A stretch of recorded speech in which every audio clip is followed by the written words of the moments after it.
கர்த்தருடைய பரிசுத்த நாமத்துக்கு மகிமை உண்டாவதாக. Glory be to God's holy name. யோவான் 8ஆம் அதிகாரம் 23ஆம் வசனம். John the Gospel chapter 8 verse ஒரு குழந்தை 23. கன்சீவ் ஆயிச்சுன்னா தமிழ்நாட்டுல சொல்லுவாங்க ஒரு குழந்தை உண்டாயிருக்குன்னு. அதே போல பைபிள்லயும் உண்டான அந்த தன்மை வார்த்தையை உபயோகப்படுத்தினதை பல இடங்களில் நாம் பார்க்கலாம். Even as a child is born, this same word is used even in the Bible. அவர் அவர்களை நோக்கி, நீங்கள் தாழ்விலிருந்து உண்டானவர்கள், நான் உயர்விலிருந்து உண்டானவன். நீங்கள் இந்த உலகத்திலிருந்து உண்டானவர்கள், நான் இந்த உலகத்திலிருந்து உண்டானவன் அல்ல. இயேசு தன்னை குறித்து எவ்வளவு தெளிவாக சொல்றார். நான் உண்டானது தாழ்வில் இல்ல, உயர்வில் இருந்து உண்டானவன். See how clearly Jesus mentioned that I am from above and not beneath.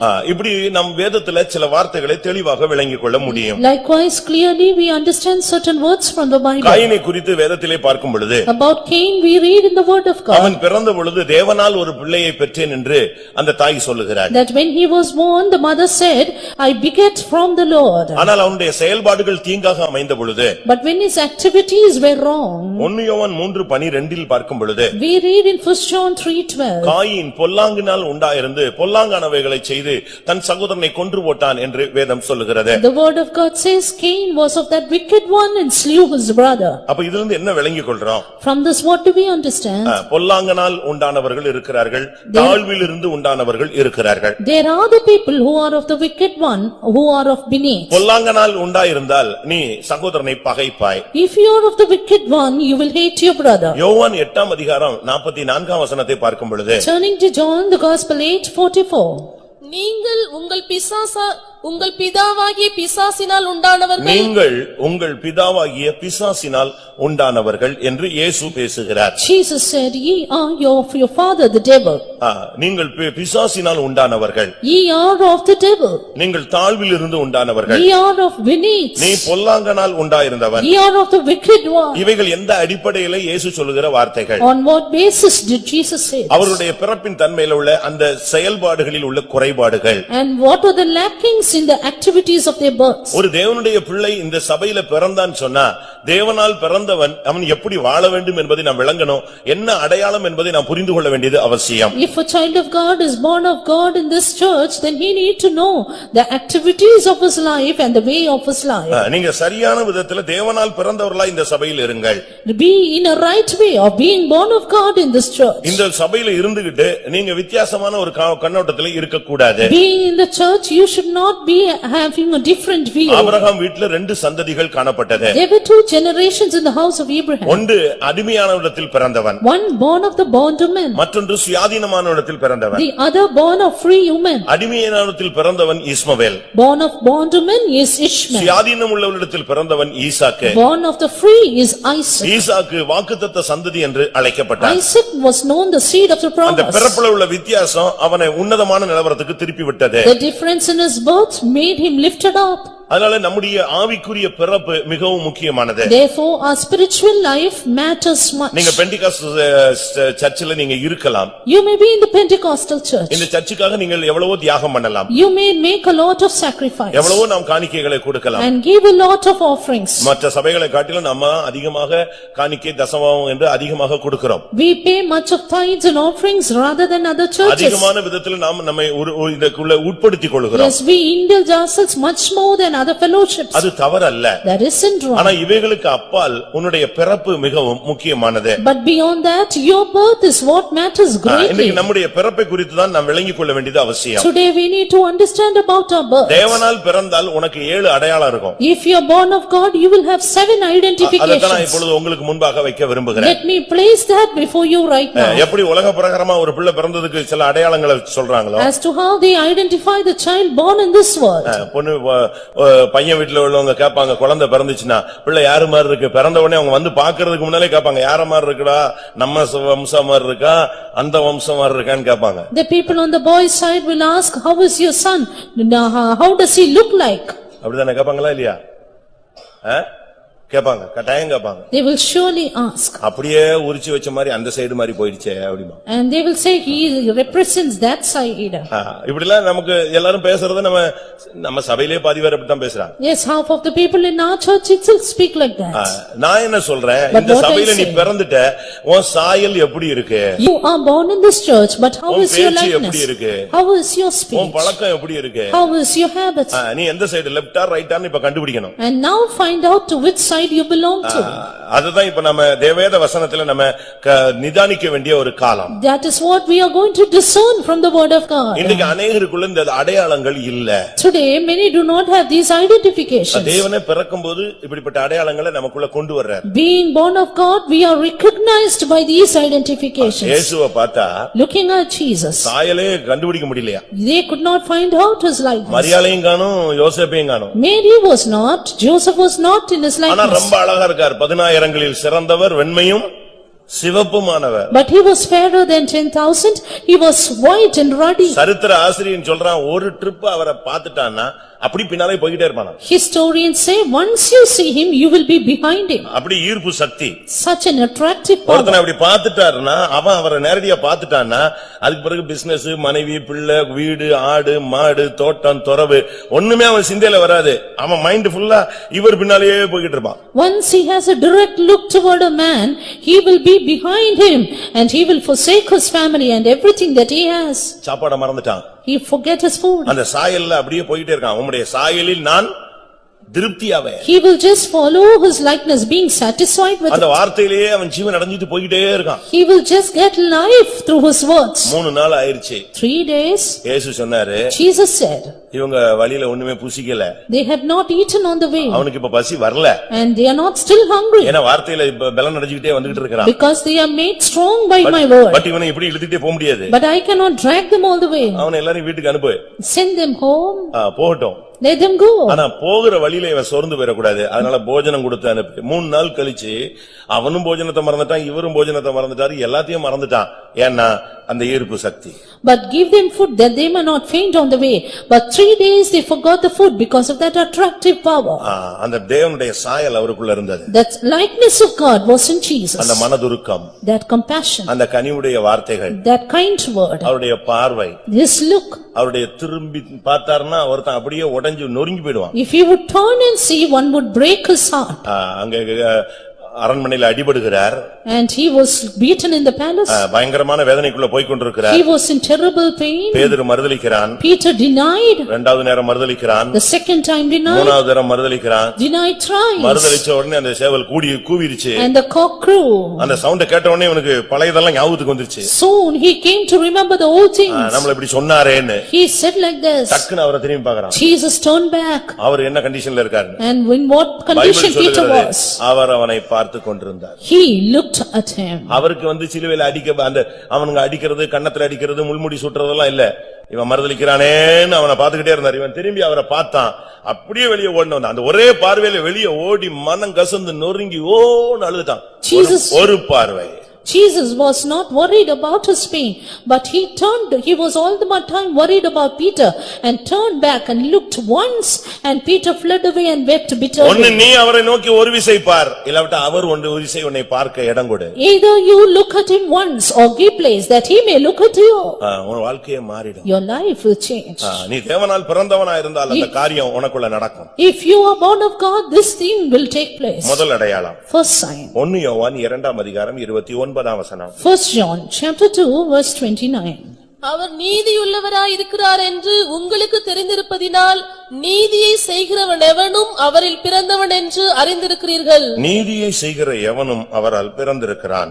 Everyone that doeth righteousness is born of him. நீ பிள்ளையாகும்படி உனக்கு விசுவாசத்தின்படி கர்த்தர் அதிகாரம் கொடுத்து விட்டார். That you may be his son, God has given you power through faith. ஆனா நீ தேவனுடைய பிள்ளைங்கிறதுக்கு அடையாளம் என்ன? But what is the recognition that you are the son? நீதியை செய்கிற எவனும் அவரில் பிறந்திருக்கிறான். Everyone that doeth righteousness is born of him. நீ தேவனால் பிறந்தன்னு சொன்னா முதல்ல நீ நீதியை செய்யணும். If you are about do righteousness. அது என்ன நீதியை செய்வது? What is that committing மத்தேயு righteousness? 3:15 பார்க்கும் பொழுது Turning to Matthew 3:15. இப்பொழுது இடங்கொடு இவ்விதமாய் எல்லா நீதியும் நிறைவேற்றுவது நமக்கு ஏற்றது. Suffer it so now and so it becometh to fulfill all righteousness. ஞானஸ்நானத்தை காண்பிக்கிறது. It shows water baptism. சரியான ஞானஸ்நானத்தை நம்ம பயிற்சி வைக்க வேண்டும். We have to habituate the right water baptism. சரியான ஞானஸ்நானம் தான் உன்னுடைய பிறப்பினுடைய முதல் அடையாளம். It is the right water baptism which recognizes you as a son. சரியான அடையாளம் அதுதான். That is the right நீ identification. எப்ப ஞானஸ்நானம் எடுத்துட்டியோ அப்ப நீ தேவனால பிறந்தவன். The time you take water baptism, you are born of God. எப்ப ஞானஸ்நானம் எடுத்துட்டியோ When you take water அதுக்கு baptism, பிறகு உன்னுடைய தேடுதல் பரலோக ராஜ்யத்துக்குரியதாய் மாறணும். then you will all the time keep seeking kingdom of heaven. அதுதான் உன்னுடைய தேடுதல் நாடுதல். அதுக்கு பிறகு இந்த உலகத்துக்குரியது ஒன்று இருக்காது. That should be your affection, that should be your seeking after. மத்தேயு 6:33 நாம் பார்க்கும் பொழுது Matthew 6:33. தேவனுடைய ராஜ்யம் புசிப்பும் குடிப்பும் அல்ல.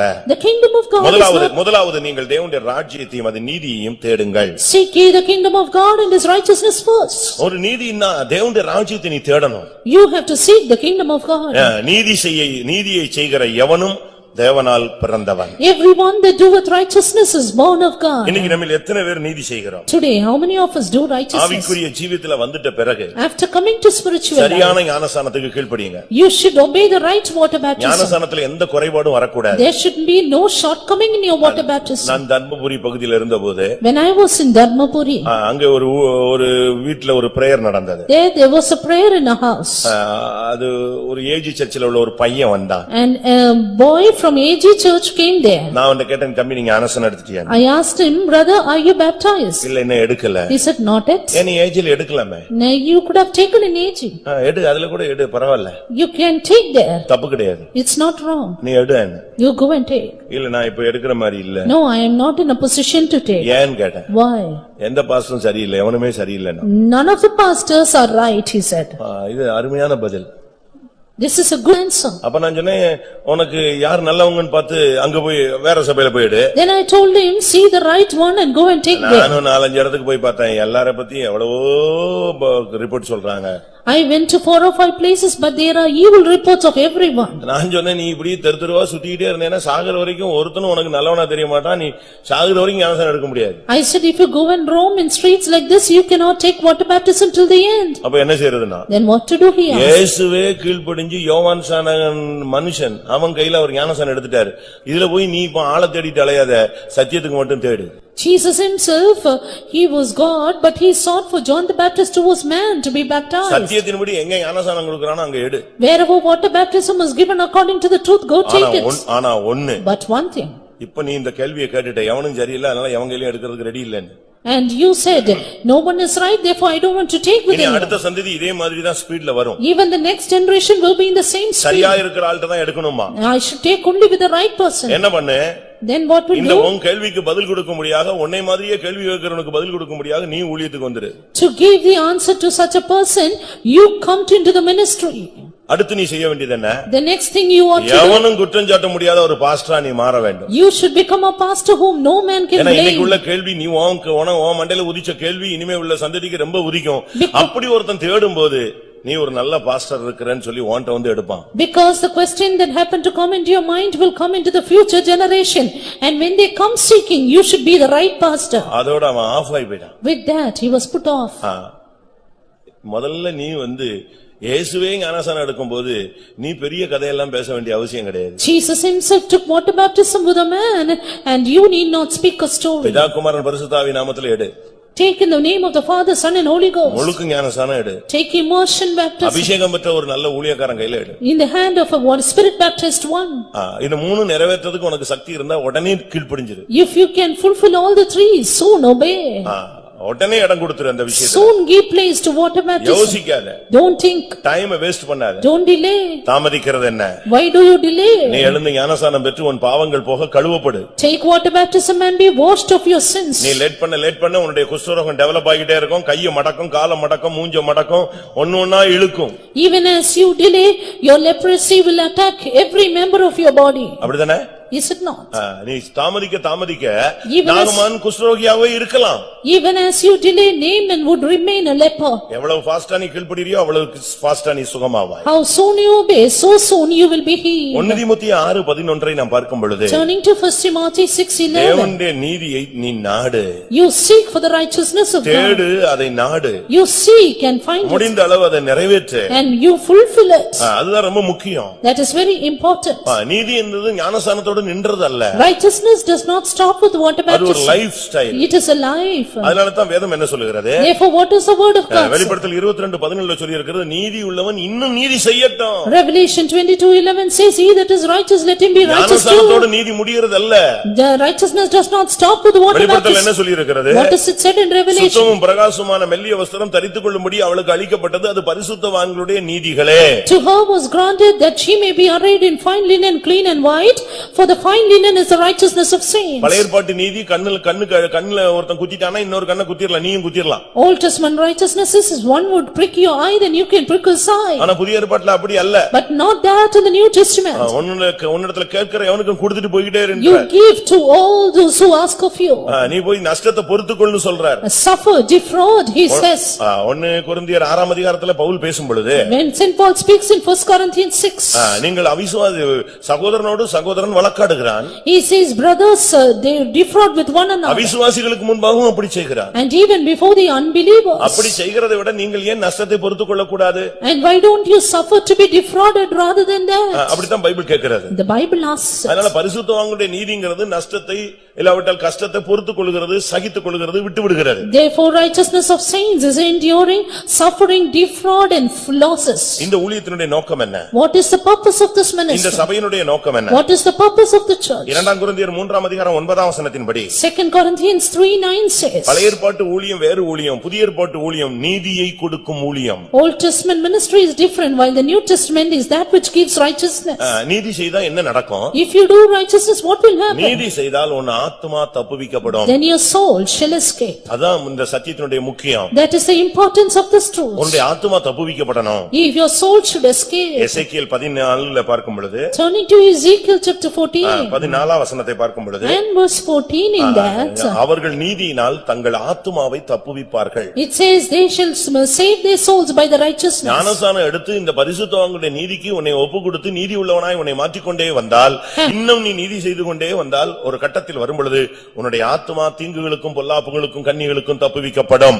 Having taken water baptism, if you give yourselves to God's righteousness and keep growing in it and exceed in it, then your soul shall live. முதலாவது அடையாளம் நீ தேவனுக்கு பிறந்தேன்னா இந்த சத்தியத்துக்கு கீழ்ப்படிந்து நீ அப்படியே சரண்டர் ஆகணும். The first sign is that if you are born of God, then surrender to the truth of water அப்பொழுது baptism. உன்னுடைய ஆத்துமா தப்புவிக்கப்படும். Then your soul shall escape. இரண்டாவதாக Secondly, 1 யோவான் 4 அதிகாரம் 7 வசனத்தை பார்க்கும் பொழுது, turning to 1 John 4:7. 1 யோவான் 4:7, 1 John 4:7. பிரியமானவர்களே, ஒருவரில் ஒருவர் அன்பாயிருக்க கடவோம், ஏனெனில் அன்பு தேவனால் உண்டாயிருக்கிறது. அன்புள்ள எவனும் தேவனால் பிறந்து அவரை அறிந்திருக்கிறான். அன்புள்ள எவனும் தேவனால் பிறந்தவன். Everyone that hath love is born of God. அன்புன்னா சிரிக்கிறது, பேசுறது, லெட்டர் கொடுக்கிறது, மெசேஜ் கொடுக்கிறது அல்ல. Love is not just messaging and speaking and sending letters. அது தவறான ஒரு அன்பு, உலக மாமிசீக அன்பு. That is a carnal love. அந்த அன்பை வச்சு நம்ம ஒண்ணுமே செயல்படுத்த முடியாது. With that we cannot work out anything. அந்த அன்பு சூழ்நிலையில ட்ரிப் ஆயிடும். That love will trip in situations. பின்வாங்கிடும். It will backslide. அது உன்னை காட்டி கொடுத்துரும். It will point you out. இப்ப பாருங்க, ஒரு பையனும் பொண்ணும் ஓடி போயிடுறாங்க. A boy and a girl, they flee away. உலகத்தை சொல்றேன். In the world. திருப்பி கூப்பிட்டு பேரண்ட்ஸ் கூப்பிட்ட உடனே இந்த பொண்ணு அது பாட்டு போயிடுது, இவன் மெண்டல் ஆகி போயிடுறான். When the parents they call them back, the girl goes in its way and he becomes lunatic. அந்த அன்புக்கு லிமிட் தான் இருந்துச்சு. That love has limit. இதுதான் உலக அன்பு. This is worldly love. அது வஞ்சிக்கும். It will deceive. ஏமாத்தும். It will deceive. உன்னை அப்படியே பாதாளத்துல இழுத்து கொண்டு போய் விட்டுட்டு It போய்டும். will land you up into hell. நீ அழுதாலும் செத்தாலும் ஒண்ணுமே கண்டுக்காது. You die or you are grieved, nothing will happen. Parents போய் போலீஸ் ஸ்டேஷன்ல என் பக்கத்துல வந்துருமானா வரவே மாட்டேன்னு போய்கிட்டே இருக்க. அப்ப நீ இவ்வளவு நாள் பெத்து வளர்த்து அதுக்கு ஃபீஸ் கட்டி டியூஷன் வச்சு அதை தூக்கி சீராட்டி என்னெல்லாமோ பண்ணீங்க, எல்லாம் waste. And parents report to the police station and they are on the side of that girl. And so much growing them up is all in waste. அதனால இயேசு சொன்னார், தன் தகப்பனையாவது தாயையாவது பிள்ளைகளையாவது புருஷனையாவது எல்லாவற்றையும் என்னிலும் அதிகமா எதையாவது நேசிச்சிட்டானா அவன் எனக்கு பாத்திரன் அல்ல. That is why Jesus said, if any man loveth his father and mother and children and wife and sisters more than me, he cannot be my disciple. அன்புன்னா என்ன? What is love? நமக்கு கொடுக்கப்பட்ட அன்பு இல்லாட்ட நமக்கு போதிக்கிற அன்பை பத்தி உள்ள சக்தி என்ன? And what is that power in the love we teach? நீங்கலாம் அன்பை பத்தி ரொம்ப வலிஞ்சு கவிதை எல்லாம் எழுதிருப்பீங்க வாழ்க்கையில. And you would have written poems being filled with love. ஒரு கட்டம் வரும்போது எல்லாரும் இந்த கவிதை எழுத ஆரம்பிச்சிடுவாங்க, மெண்டல் ஆயிடுவாங்க. At one stage of worldly love they started writing poems. எல்லாரும் ஒரு கட்டத்துல கவிஞராகி திருப்பி தான் அமைதி ஆயிடுறாங்க. And then they become poets and again they come down. ஆனா பைபிள் சொல்லுகிற அன்பு என்ன? But what is the love Bible tells of? அத நீ பிராக்டீஸ் பண்ணி பாரு. Practice such a love. அன்பினுடைய உச்சகட்டம் என்ன தெரியுமா? And what is the peak of love? திரளான பாவங்களை அப்படியே மூடிரும். It covereth multitude of sins. வெளியவே விடாது அந்த பாவத்தை. அதாவது ஒரு புருஷனுடைய பாவமோ மனைவியினுடைய பாவமோ பிள்ளைகளுடைய பாவமோ எதையுமே அன்பு திரளான பாவங்களை 1 பேதுரு 4:8 அடிப்படையில் வேதம் சொல்லுகிறது அன்பு திரளான பாவங்களை மூடும். According to 1 Peter 4:8, the love covereth multitude of sins. It will cover all the blame upon others. Noah அழகான ஒரு பேழையை உண்டு பண்ணார். Noah created a beautiful ark. 300 முழ நீளம், 300 feet high. 450 அடி நீளத்துல ஒரு பெரிய பேழையை உண்டு பண்ணி வச்சிட்டார். And 400 feet breadth he made an ark. எல்லாம் செஞ்சு முடிச்சாச்சு. And he finished everything. இப்போ வேலையை முடிவு பண்ணனும். And now he has to finish இப்போ it. மழை பெஞ்சா இந்த பேழை மிதக்கணும். If the rain comes, it should float. அதனால கடைசியா என்ன செஞ்சாரு? Therefore finally what did he do? இந்த பலகைக்கு கேப்புக்கு என்ன செஞ்சாரு? கீல் பூசினார். And he started to pitch within and without the boats. இந்த கீல் பூசினதுல தான் பேழை என்ன செய்ய போகுது? தண்ணி உள்ள வராம பாதுகாக்கப்படும். It is with that pitch that ark is preserved from water entering in. இதுக்கு பேரு தான் அன்பு. This is called love. இத வச்சு கரெக்ட்டா வச்சிட்டா பேழை போயிட்டே இருக்கும். If you rightly set it up, the ark will float. உங்க ஃபேமிலில இந்த அன்பை கொஞ்சம் பயன்படுத்தி பாருங்களேன். And try to habituate this love in your family. உங்களுடைய பேழை அழகா மிதக்கும். And your ark will float. மூழ்காது. It will not sink. அழிந்து போகாது. It will not be destroyed. கேவலப்பட மாட்ட. You will not be put to shame. நிந்தைக்குள் சிக்கிக் கொள்ள மாட்ட. நீ மேல போயிட்டே இருப்ப. You will not be reproached, but you will go high. நம்ம இந்த அன்பெல்லாம் சும்மா கொஞ்ச நேரம். Our love, this worldly love is for few minutes. உலக அன்பு அல்ல. Not the worldly love here. அதனால தான் இந்த உலக அன்பை வச்சுக்கிட்டு உன்னால ஒண்ணுமே செய்ய முடியலன்னா பரிசுத்த ஆவியின் மூலமாக தேவ அன்பு உங்கள் உள்ளங்களில் ஊற்றப்படுகிறது. It is because you can do nothing with the worldly love. The love of God is shed abroad in our hearts by the Holy Spirit. 1 Corinthians 8:1 பார்க்கும் பொழுது Turning to 1 Corinthians 8:1. இந்த அன்பு பக்தி விருத்தியை உண்டாக்கும். This love edifieth. ஒரு சைடுல பாவத்தை மூடிடுது. On one side covers sins. இன்னொரு பக்கத்துல அப்படியே பக்தி விருத்தி உண்டாக்குறது. On the other side edifies. அதான் அந்த கீழ வச்சு பூசிட்டா அந்த பேழை அழகா பேக்கப் ஆயிடுது. அதே நேரத்துல அது மேல மிதக்க ஆரம்பிச்சிருது. If once the ark is pitched, it will start to float and water it will not come in. எங்க குடும்பம் ரொம்ப நல்லா இருந்துச்சு. My family was good. இத்தனை வருஷம் நல்லா இருந்துச்சு. So many years it was good. அதுக்கு பிறகு இந்த காலகட்டம் முழுசும் ரொம்ப மோசமா போயிடுச்சு. After that all the stages it went worse. நீங்க கண்டுபிடிச்சு பாருங்க. Find out. உன்னுடைய அன்பு நல்லா இருந்திருக்கும், இல்லாட்டா அவங்க கொடுத்த அன்பு நல்லா இருந்திருக்கும். அதுல மேனேஜ் ஆகி உன் லைஃப் போயிட்டு இருக்கும். ஆனா எப்ப இந்த அன்பு குறையுதோ அங்கதான் ஒன்றை கப்பல் மூழ்குது. Either when your love was good or his love was good, the family would have gone up, but when it came down, it would have sunk. எப்ப இந்த அன்பு தனியுது? But when will this love come down? குழந்தை பிறந்த உடனேயா?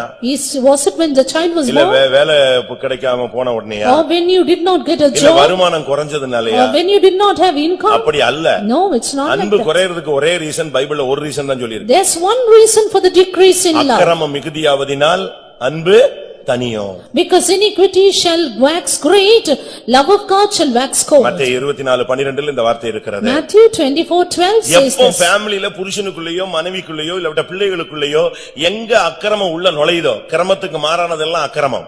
Everything that is contrary to the law is iniquity. எப்பெல்லாம் அக்கிரமம் வருதோ அப்பெல்லாம் அன்பு தனிச்சிடும். All the time iniquity comes in, love shall wax cold. அது யார் சைடுல வந்தாலும் சரி. In whichever side it is. அப்படினால இந்த விஷயத்துல ரொம்ப கவனமாக இருக்கணும். Let us be very careful in this. அன்பு செய்கிற எவனும் தேவனால் பிறந்தவன். Everyone that loveth is born of ஏனென்றால் God. தேவன் அன்பாகவே இருக்கிறார். Because God is love. அது ரொம்ப முக்கியம். That is very important.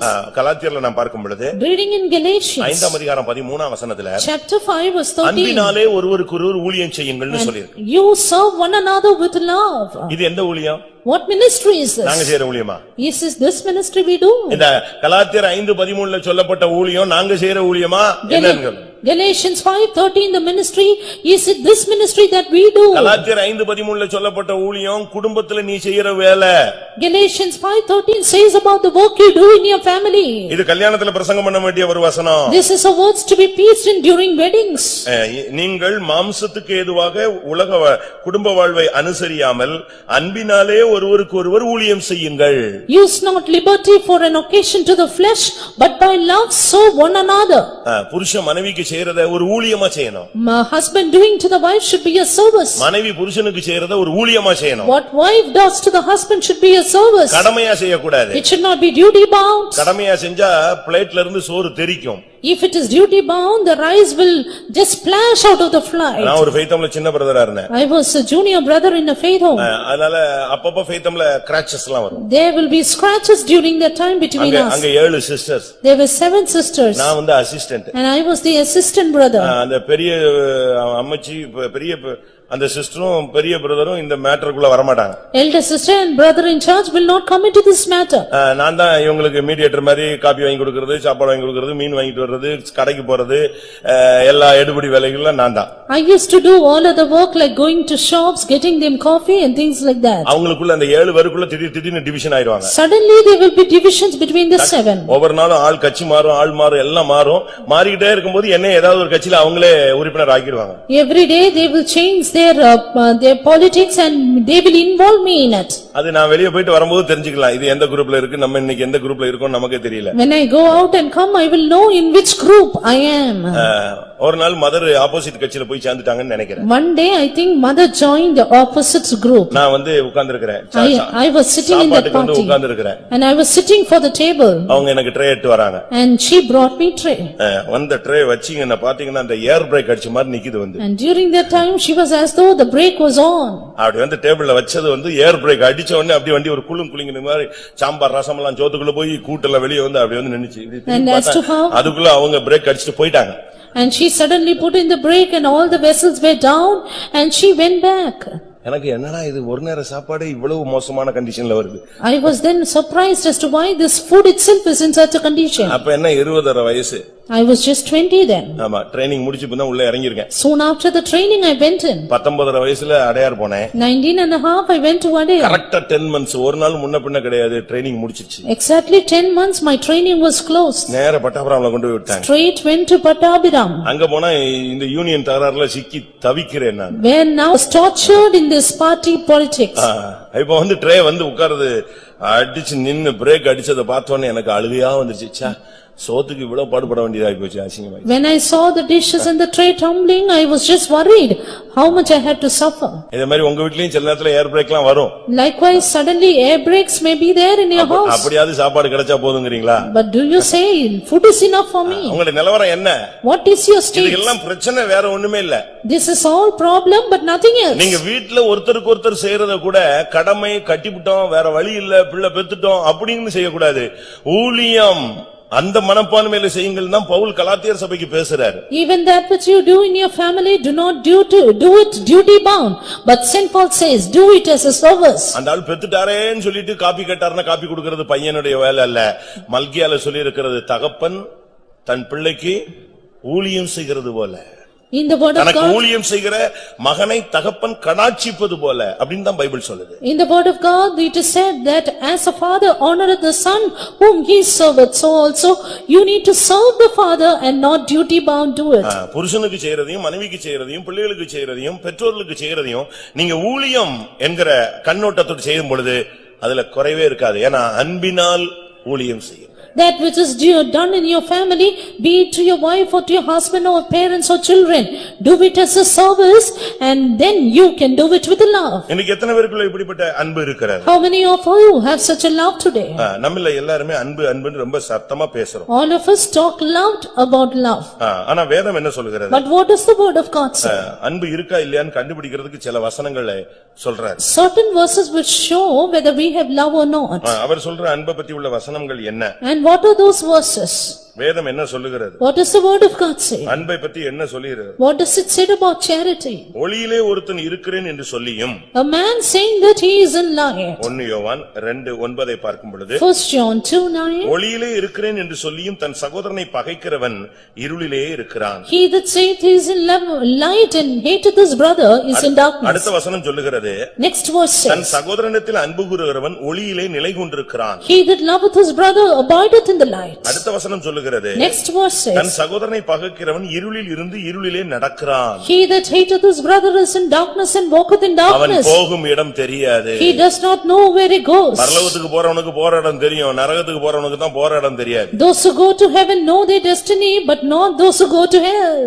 3 அதிகாரம் 1 யோவான் 3:14 பார்க்கும் பொழுது 1 John 3:14 says, நாம் சகோதரத்தில் அன்பு கூறுகிறபடினால் மரணத்தை விட்டு நீங்களாகி ஜீவனுக்கு உட்பட்டுக்கிறோம். Because we love the brethren, we have passed from death unto life. சகோதரனிடத்தில் அன்பு கூறாதவன் மரணத்திலே நிலை கொண்டிருக்கிறான். He that loveth not his brother abideth in death. அப்ப சகோதர சிநேகம் உனக்கு இல்ல, சகோதரனை நேசிக்க முடியலன்னா நீ மரணத்தில் நிலை கொண்டிருக்கிறாய் தான் பைபிள் சொல்லுகிறது.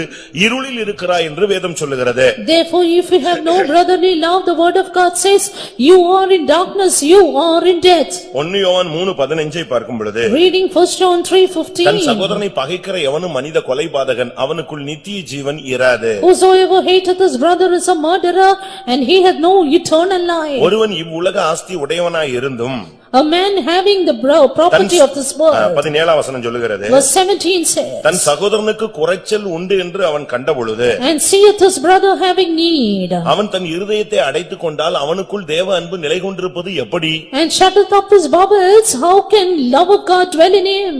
அதனால அன்புன்னா என்ன? Therefore, what is love? தேவன் அன்பாகவே இருக்கிறார். God is love. ஒருத்தனுக்கு இல்லாத நேரத்துல உதவி செய்யறதுக்கு பேரு தான் அன்பு. Helping the needy is love. விழுந்தவனை தூக்கி விடுறது தான் அன்பு. And bringing up the fallen is love. உனக்கு விரோதமா செயல்பட்டவனுக்கு உதவி செய்யறது தான் அன்பு.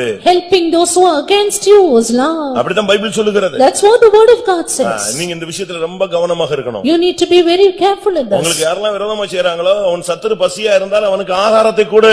If your enemy is hungry, give him food to eat. உன் சத்துரு தாகமா இருந்தால் அவனுக்கு தாகத்தை தீர்த்து விடு. If your enemy is thirsty, quench his thirst. அப்படி இருக்கும்போது ஏன் உன் பெற்றோர்களுக்கு நீ செய்யக்கூடாது? Then why shouldn't you do to your parents? 150 ரூபாய் கொடுத்துறா இல்ல 1000 ரூபாய் கொடுத்துட்டா உன் கணக்கு முடிஞ்சதுன்னு நினைக்க கூடாது. Don't think with giving rupees 1500 your duty is over. அவங்களும் உன்னை நீ முதியோர் இல்லத்துல அவங்கள சேர்க்கணும்னு ஆசைப்படக்கூடாது. அவங்களும் தொடக்கத்திலே உன்னை ஆர்ஃபனேஜ்ல சேர்த்திருந்தா என்ன ஆயிருப்ப?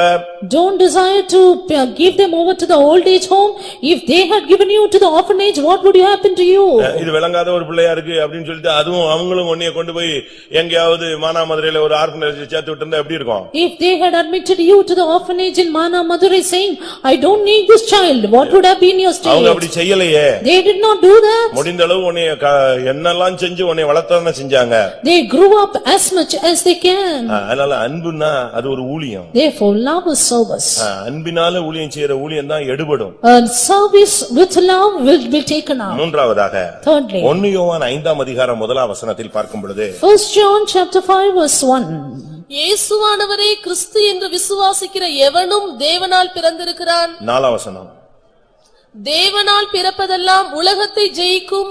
கர்த்தருடைய பரிசுத்த நாமத்துக்கு மகிமை உண்டாவதாக. Glory be to God's holy name. விசுவாசிக்கிற எவனும் தேவனால் பிறந்தவன். Everyone that believeth is born of நீ God. தேவனுக்கு பிறந்திருந்தேனா நீ எல்லாரையும் அன்பு கூறுவாய், ஊழியம் செய்வாய். If you are born of God, you will love everyone and do the தேவனால் best. பிறந்தனா நீ சத்தியத்துக்கு கீழ்ப்படிஞ்சு போயிட்டே இருப்ப. If you are born of God, you will obey the truth and go. மூன்றாவது விசுவாசம். Thirdly, faith. விசுவாசம் இல்லாமல் தேவனுக்கு பிரியமாயிருப்பது கூடாத காரியம். Without faith, it is impossible to please God. இயேசு கிறிஸ்து பேசின விசுவாசத்தை பத்தி நமக்கு ஆச்சரியமா இருக்கும். We are surprised about the faith Jesus spoke. மத்தேயு 8:10 சொல்லுகிறார், இஸ்ரவேலுக்குள்ள இப்படிப்பட்ட விசுவாசத்தை நான் பார்க்கலன்னு சொல்றார். Matthew 8:10 he says, I have not seen such a great faith in இயேசுவே Israel. ஆச்சரியப்படுகிற அளவுல அன்னைக்கு விசுவாசத்துல இருந்த வீரர்கள் இருந்தார்கள். There were heroes of faith about whose faith Jesus was surprised. உன்னுடைய விசுவாசத்தை பத்தி ஆண்டவர் ஆச்சரியப்படணும். Yes, Jesus should be surprised at your faith. தெய்வீக சுகத்துல ஒரு சிலர்லாம் சாகும் பொழுது அந்த குடும்பத்தார் நிக்கிற ஸ்டாண்ட பார்த்து நானே ஆச்சரியப்பட்டிருக்கேன். Some people when they give up their family members to divine healing,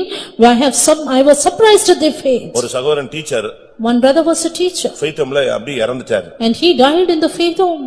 எல்லாரும் அழுகுறாங்க, always sobbing, ஊழியக்காரங்கெல்லாம் அழுகுறாங்க. even all the servants of God. அந்த சிஸ்டர் அப்படியே நின்னுட்டே பாத்துக்கிட்டே இருக்கு, செத்து அப்படியே ஜீவன் போகுது, எல்லாரும் ஓன்னு கத்துறாங்க, அந்த சிஸ்டர் அப்படியே பாத்துக்கிட்டே நிக்குது. But even when the life was departing, that sister was strong and firm looking at him. என்னன்னு கேட்டேன். I asked what? இல்ல, எனக்கு முன்னால ஒரு சத்தியத்துல மரிக்கணும்னு ஆசைப்பட்டேன். No, I desire that he would die before me in truth. நான் மரிச்ச பிறகு அவர் இருந்து விசுவாசத்தை விட்டுட்டாருன்னு தான் அவர் மேல வர முடியாது. After my death, if he would depart from the faith, I cannot bear it. ஏன்னா அவங்க ஃபேமிலில அவரை எப்படியாவது ஒண்ணு இல்லாம ஆக்கிடுவாங்க. And their family, they would bring him down. நான் ரொம்ப நாளா ஜெபிச்சிட்டு இருந்தேன், என் கண்ணு முன்னாலே ஒரு விசுவாச வீரனா ஓட்டத்தை முடிக்கணும்னு ஆசைப்பட்டேன். I was praying for a long time that he would be a hero of faith before my eyes. பரவாயில்ல, என் முன்னாலே அவருடைய ஜீவன் விசுவாசத்துல போயிடுச்சு. Yes, by faith his life departed. நான் ஃபேமிலியை ஃபேஸ் பண்ணிக்கிறேன். And I will face my family. எப்படி இருக்கும்? How bold she would be. இப்படியும் நாங்க நேரடியான விசுவாசத்தை காண்கிறோம். Likewise we see bold faith. அப்படியே விசுவாசத்துக்கு பிள்ளைகள் எல்லாம் சாக கொடுக்கிற தன்மையை நேருக்கு நேர் பார்க்கிறோம். We have seen parents who deliver up their children for faith. சாவுல ஊர்க்காரங்களுக்கும் கம்பெனிக்காரங்களுக்கும் பயங்கர போராட்டம் அந்த குடும்பத்துக்கும். During the time of their death, there will be a terrible conflict between the people of that village. நான் சென்னை திருவொற்றியூர்ல இருக்கும் பொழுது, when I was in Tiruvottiur, ஒரு சகோதரன் சின்ன வயசு இறந்துட்டாரு. there was a little brother who died. அவங்க கம்பெனிக்காரங்க வந்துட்டான், மொத்தமா வந்துட்டான். And his company people, they came there. பயங்கர எதிர்ப்பு, their terrible opposition, அடிதடி மாதிரி நிக்குது. a conflict passed. Pastor Lazarus கூட்டம் எடுக்கிறார். And Pastor Lazarus conducted the meeting. அவருடைய பரிசுத்தவான்களின் மரணம் அவர் பார்வைக்கு அருமையானது. ஏய் நிறுத்துறான்டான் டப்புன்னு. He said, precious in the sight of the Lord is the death of his saints. And they stopped. ரெண்டு குட்டி பிள்ளைகளை விட்டு செத்து இருக்கிறான், பாரு மரணம் அருமையானதுன்னு பேசுறாங்கன்னு சொல்லிட்டு அடி பயங்கர சண்டை வந்துச்சு. He has died leaving his 2 children and his death is precious, you say. நீ கல்லறைக்கு வாங்க, உங்களை கல்லறையில வச்சு நாங்க உங்களுக்கு கல்லறை தோன்றோங்கறான். Come to the burial ground and we will bury you there. பயங்கர டென்ஷனா இருக்கு. And terrible tension. அது பிறகு பிரசங்கம்லாம் ஒண்ணும் ஓடாது, நிப்பாட்டியாச்சு. After that message stopped. அந்த சகோதரி எழும்பிச்சு. And that sister rose up. நேரா போச்சு. She went straight. இப்ப பிரசங்கம் பண்ணாங்க இல்லையா, இந்த பிரசங்கம் தான் இப்ப எனக்கு தேவை. And I need this message which is going to be given. நீங்க இந்த அடக்காரன்ல இருக்கணும்னு அவசியம் கிடையாது. You need not be in this funeral service. தயவு செய்து விலகி நில்லு, எனக்கு இந்த ஆராதனை ரொம்ப முக்கியம். Please stand away. I need this service importantly. அப்படியே அந்த கம்பெனிக்காரன் அவ்வளவு அப்படியே ஒதுங்கி நின்னுட்டான். And those people were set aside. Company GM வந்தாரு. And general manager came. அவங்க சொன்னது மண்டையில ஏறிச்சா உனக்கு? And did you hear what she நீ said? வேண்டாம், அவங்களுக்கு அவங்க தான் வேணும்ங்கறாங்க, எல்லாம் வெளிய வா, கம்பெனிக்காரங்க வெளிய வா. She only needs them and not us. All of us come out. அருமையா ஆராதனை நடந்துச்சு. அந்த சிஸ்டர் அந்த நேரத்துல போல்டா போய் சொல்லுச்சு, எனக்கு இவங்க தான் வேணும், இந்த வார்த்தை தான் வேணும், என் வீட்டுக்காரர் இந்த சத்தியத்துக்காக செத்து இருக்கிறார், எனக்கு அடக்காரன ரொம்ப முக்கியம். And the sister said boldly, my husband has died for the truth. I need these people and not you. உண்மையான விசுவாசிய கல்யாணத்துல பார்க்கலாம், சாவல்ல பார்க்கலாம். You can see the true believer in weddings and in death. மத்த இடத்துல எல்லாம் இவன மாதிரி நடிக்கிறதுக்கு ஆளே கிடையாது. And in other places you can see so much of pretensions. சூப்பரா நடிப்பாங்க. They can beautifully pretend. அருமையான ஒண்ணா நம்பர் விசுவாசி போல நடிச்சிருவான். சாவு வீட்ல தான் இவனுடைய ஒரிஜினல் எத்தனை கேரட்ங்கறத உரசி பார்க்கலாம். Only in the death house you can see how much carat of gold they are. அதே மாதிரி கல்யாணத்திலயும் கண்டுபிடிச்சலாம் இவன் லட்சணம் என்னங்கறது. And so is it in the marriages, you can find who they are. அன்னைக்கு இவன் ரிவர்ஸ் கியர் என்ன ஸ்பீட்ல போடுறாங்கறத கண்டுபிடிச்சலாம். And that day you can see in what speed they have the reverse gear. கேட்டா அண்ணனை சொல்லுவான், இல்லட்டா அக்காவை சொல்லுவான், இல்லட்டா எவனையாவது ஒருத்தனை சொல்லி இவன் இந்த நொண்டி மாட்டுக்கு என்னது சறுக்குனது சாக்குமா. If you ask them, they will just blame others for the situation. இவளத்துக்கு அந்த சகோதரிக்கு 2 பொம்பளை பிள்ளைங்க. And that sister had 2 daughters. அதுல ஒரு பிள்ளை ஊமை. One a dumb one. எல்லாரும் சொன்னாங்க, என்னத்த இப்படி செத்து போயிட்டானே. All said, see this brother நான் passed இருக்கும்போதே away. அந்த ஊமை பிள்ளைக்கு என் சபையில கல்யாணம் நடந்துச்சு. And when I was there itself, the dumb girl got married. கர்த்தர் நடத்தினாரு. The Lord led the family.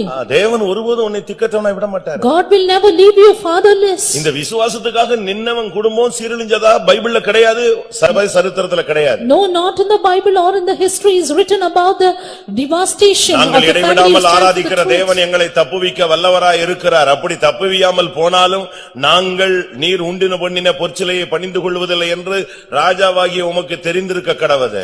Our God whom we serve continually is able to deliver us, and if not, we will not worship before thy golden image. சும்மா முன்னால வந்துட்டு நான் விசுவாசத்துல மறந்தெடுக்கவில்லை அப்படிங்கறது இல்ல, நீ நிக்கணும், சாட்சியா நின்னு காட்டணும். Not just saying that I will not take medicine, but stand for the truth and be a witness. இயேசு சொன்னாரு, இப்படிப்பட்ட விசுவாசத்தை நான் பார்க்கல, என் ஜனங்கள் என் முன்னால மனிதகுமாரனுக்கு முன்பாக தேவகுமாரனுக்கு முன்பாக இப்படி விசுவாசத்துல இருக்காங்களேன்னு சொல்லி ஆச்சரியப்பட்டாரு. Jesus said, I have not seen such a great faith in Israel.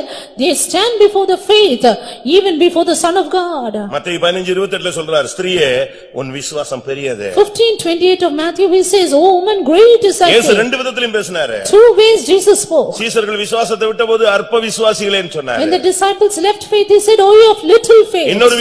இன்னொரு ஊழியக்காரன் தடுமாறின பொழுது அவிசுவாசியாயிராமல் விசுவாசியாயிருன்னு சொன்னாரு. When another servant of God stumbled, he said, don't be an unbeliever, but believe. உயிர்த்தெழுந்த இயேசு சத்தம் போட்டது ரெண்டு காரணத்துக்கு சத்தம் போட்டு போனார். Resurrected Jesus, they shouted for two things. மத்தேயு 16ஆம் அதிகாரத்துல சொல்லியிருக்கு, ரெண்டு காரியத்தை மட்டும் தான் அவர் உயிர்த்தெழுந்த பின்பு கூட டென்ஷன் ஆகி பேசின ரெண்டே வார்த்தை, அவருடைய இருதய கடினத்தின் நிமித்தமும் அவருடைய அவிசுவாசத்தின் நிமித்தமும் அவர்களை கடிந்து கொண்டார். After his resurrection, Jesus rebuked them for the hardness of their heart and their unbelief. உன்ட பணத்தை அவர் கேட்கல. He did not ask money. அவருடைய எதிர்பார்ப்பு என்ன? What is his expectation? லூக்கா 8:25 சொல்லி இருக்கிறது, உங்கள் விசுவாசம் எங்கே? Luke 8:28 says, where is your faith? நீ ஆபீஸ்க்கு போற, வேலைக்கு போற, கம்பெனிக்கு போற, ஊழியத்துக்கு போற, ஆனா உன் கையில விசுவாசம் இருக்கா? You go to office, you go to the ministry, you go elsewhere, but do you have faith? இயேசு கேக்குறார், உன் விசுவாசம் எங்கே? Jesus said, where is your faith? போட்ல இயேசுவோடு போயிட்டு இருக்காங்க. They were going with Jesus on the road. கடல் கொந்தளிக்குது. Sea was boisterous. அப்ப இயேசு கேக்குறார், உங்கள் விசுவாசம் எங்கே? Then Jesus asked, where is your faith? அதனால தான் பாஸ்டர் ஜோயல் அவர்கள் அடிக்கடி பேசும் பொழுது, That's why Pastor Joel used to speak. நீ எங்க போனாலும் எந்த ஊழியம் செஞ்சாலும் நிரப்பிட்டு போன்னு சொல்லுவார். Wherever you go, you fill yourselves and go. Fill பண்ணிட்டு நீ வெளிய போ. Fill and go. நீ விட்டு வெளிய போகும்போது விசுவாசத்தோடு துதியோடு உன்னை ஃபில் பண்ணிட்டு கிருபையோடு தேவ சமூகத்தை ஃபில் பண்ணிட்டு போ. When you get out of your house, fill yourselves with the presence of God, with praising and prayers. நீ நிராயுத பணியாய் போய் பிசாசின் கையில மாட்டக்கூடாது. Being vacuum, you go out, you get caught in the நீ hand of the சர்வாயுத devil. வர்க்கத்தோடு பிசாசுக்கு முன்னால் நிக்கணும். Stand before the devil with the whole armor. விசுவாசம் இல்லாம நீ போய் எங்கயாவது போய் சிக்கிக் கொள்ள கூடாது. Without faith, don't be entangled in problems. ஆண்டவர் முன்பாக நீ விசுவாசம் உள்ளவனாய் இருக்கணும். And you be with faith before God. அதனால தான் ஆண்டவர் பேசுகிறாரு. That's why Jesus spoke. விசுவாசத்தை குறித்து அவர் அதிகமாக விரும்பினார். He spoke much about faith. ஒரு பையனுக்கு பிசாசு பிடிச்சிருச்சு. There was a boy who was demon possessed. அடிக்கடி ஃபிட்ஸ் வருது. Very often he had the fits. தண்ணில தள்ளுது. He pushed him into water. தீயில தள்ளுது. Pushed him into the fire. ரோட்ல தள்ளி விட்டுருது. Pushed him into the road. ரோடெல்லாம் உருள்றான். And he was rolling in the இந்த road. பிள்ளையை வச்சிட்டு அந்த தகப்பன் படாதபாடு பட்டான். Father was suffering hard with his child. இயேசு கேட்டார், எவ்வளவு வருஷமா இருக்குன்னு. Jesus asked, how அது long? சின்ன வயசுல இருந்தே இருக்கு ஐயான்னு சொல்றான். Right from his little age. ஏதாவது உங்களால பண்ண முடிஞ்சா பண்ணுங்களேன் If you அப்படிங்கறான். can do something, do for him. அவன் என்ன நினைச்சான், ஏதாவது கை வைத்தியம் பண்ணிடுவார்னு நினைச்சானோ? He thought Jesus would do some hand fits medicine. போறதுக்கு ஏதாவது கசாயம் கலக்கி கொடுத்துருவார்னு நினைச்சானா? Or give him something, food items for இயேசு ஒரே him. ஒரு வார்த்தை கேட்டாரு, But Jesus asked one நீ word. விசுவாசித்தா உன் பிள்ளை இப்ப சுகமாயிடுவானா If பாரு. you believe, your child will be அப்பதான் healed. அவன் ஃபெய்த்த பத்தியே சிந்திச்சான். It is then he thought about the faith. அதுவரைக்கும் அவன் சுகத்தை சிந்திச்சானே Till தவிர then- விசுவாசத்தை சிந்திக்கல. Till then he thought about healing and not about faith. அவன்ட்ட ஒரே வார்த்தை தான். மத்தேயு 9:23 கேக்குறார், நீ விசுவாசிக்க கூடுமானால் இது இப்ப நடக்கும். Jesus asked one word, if you believe it will happen. அவன் வேற தரிசனம் எல்லாம் உடைஞ்சிட்டு அப்படியே உட்கார்ந்து அழுதுட்டான். And he started to break and cry. ஆண்டவரே, நான் விசுவாசிக்கிறேன். Lord, I believe. என் அவிசுவாசம் நீங்க எனக்கு உதவி செய்யும். Help thou mine unbelief. உடனே பிள்ளைக்கு சுகமாயிடுச்சு. Soon his son was healed. உன்னுடைய விசுவாசம் உன் பிள்ளையை குணமாக்கும். Your faith will heal your child. உன்னுடைய விசுவாசம் உன் மனைவியை குணமாக்கும். Your faith will heal your wife. உன்னுடைய விசுவாசம் உன் புருஷனை ரட்சிக்கும். Your faith will save your husband. நீ விசுவாசி, அப்பொழுது நீ உன் வீட்டார் ரட்சிக்கப்படுகின்ற வசனம் என்ன வசனம்? Believe on the Lord and you and your household will be உன் saved. விசுவாசத்துல தான் அவங்க எல்லாம் It சந்திக்கப்படுவாங்க. is by your faith they will be visited. 1 யோவான் 3ஆம் அதிகாரம் 9ஆம் வசனம். 1 John chapter 3 verse தேவனால் 9. பிறந்தவனுடைய அடுத்த அங்க அடையாளம். The second, the next Fourth. The next, fourth identification.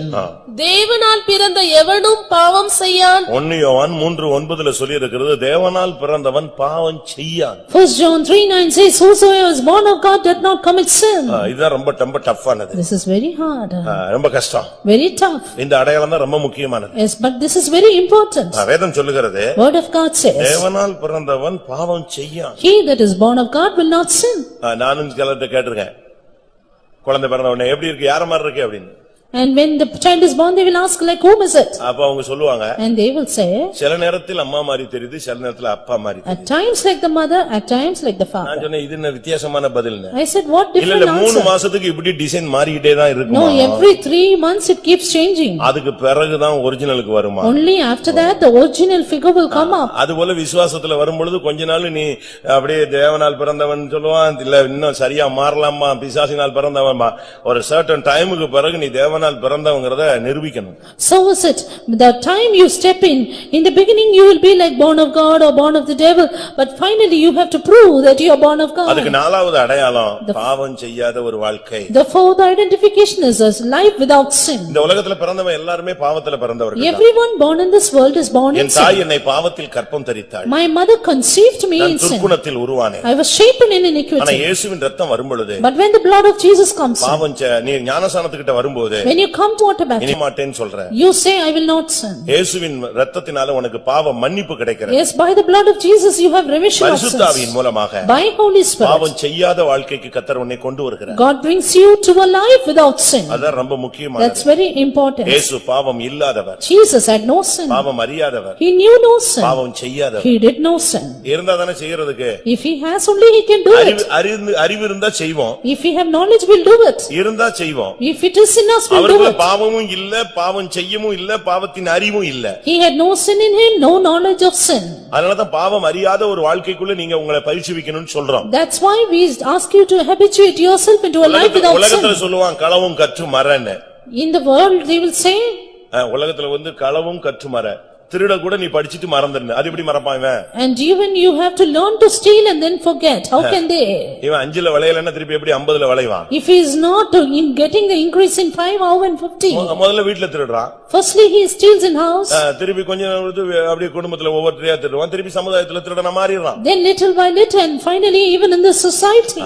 கிறிஸ்தவ வாழ்க்கையில பாவம் இல்லாத ஒரு வாழ்க்கை A இருக்கு. Christian life is a sinless இயேசு life. சொல்றாரு, என்னில் பாவம் உண்டு என்று உங்களில் யாராவது எவனாவது சொல்ல முடியுமா? Jesus said, who of you can convict me of sin? என்ன மாதிரி ஒரு வேர்ட் அது? What a beautiful word. என்னில் பாவம் உண்டென்று குற்றம் உண்டென்று யாராவது ஒருத்தன் சொல்லுங்க. Which of you can convict me of sin?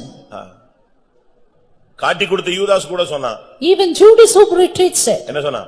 குற்றம் இல்லாத இரத்தத்தை நான் காட்டி கொடுத்தேன். I have shed innocent blood. பாவம் இல்லாத ஒரு வாழ்க்கை A உன்னுடைய sinless அடையாளம். life. A sinless life is your ஒருவேளை sign. நீ முந்தி பாவியா இருந்திருப்ப. Maybe you had been a sinner. இப்போ உலகம் உன்னை பாக்குது. But now the world is அதே looking at you. சூழ்நிலையில நீ போகும்போது நீ பாவம் செய்றியா இல்லையா? When you go through the same situation, do you commit சூழ்நிலை sin? கைதியாக நீ மாறிடுறியா? Are you a prisoner of situation? எந்த விதத்திலேயாவது மறைவாகவோ வெளியரங்கமாகவோ துணிகரமாகவோ நீ பாவம் செய்றியா? Are you committing presumptuous sin directly or Bible indirectly? சொல்லுகிறது தேவனால் பிறந்தவன் பாவம் செய்யா. Word of God says, he that is born of God cannot ஏன்னா commit பாவம் sin. உன்கிட்ட இருந்தா தானே இதனால செய்ய முடியும். Because only if sin is in him, he can do it. அதனால தான் இந்த விஷயத்துல ரொம்ப கவனமா இருக்கணும். That's why let's be very careful in this. கிறிஸ்தவ வாழ்வை நீங்கள் பயிற்சிவீங்க. Habituate Christian life.